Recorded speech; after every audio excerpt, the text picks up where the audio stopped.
இந்த வீடியோ பாருங்க. இங்க ஒரு சின்ன பையன் மரத்துக்கு பின்னாடி ஒளிஞ்சுக்கிட்டு தூரமா தூங்கிக்கிட்டு இருந்த ஒரு புலியை கல்லால தாக்குறான்.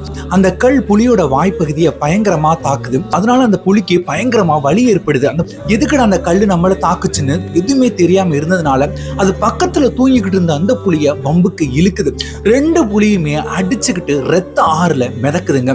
இது மாதிரிதான் நம்மளுடைய லைஃப்லயுமே ஒருத்தவங்க சொன்ன சின்ன வார்த்தை இல்ல அவங்க கிண்டல் பண்ணிட்டாங்கன்னா எதுக்கு அந்த வார்த்தையை சொன்னாங்க, எதுக்கட கிண்டல் பண்ணாங்கன்னு அதே நினைச்சுக்கிட்டு நம்ம வீட்டுக்குள்ள உள்ளவங்களோட சண்டைக்கு இழுப்போம். இதனால என்ன பண்ண தெரியுமா, நம்ம வீட்டுல உள்ளவங்களுடைய உறவை நம்மளே கைகொண்டது உடைக்கிறாப்புல இருக்குங்க. இதுல இருந்து நம்ம கத்துக்கிறது என்னன்னு தெரியுமா, இனிமையா இருக்கட்டும், நண்பர்களா இருக்கட்டும், ஏன் உறவினர்களாக கூட இருக்கட்டுங்க, அவங்க சொன்ன ஒரு வார்த்தையை கொண்டு நம்ம குடும்பத்தில் உள்ளவங்களோட சண்டை போடணும் அவசியம் இல்லை. இதனால இழப்பு நம்மளுக்கு தான். அது தூண்டி விட்ட ஒருத்தனுக்கோட எந்த ஒரு இழப்புமே இல்லை. ஸோ தெரிஞ்சு செயல்படுங்க.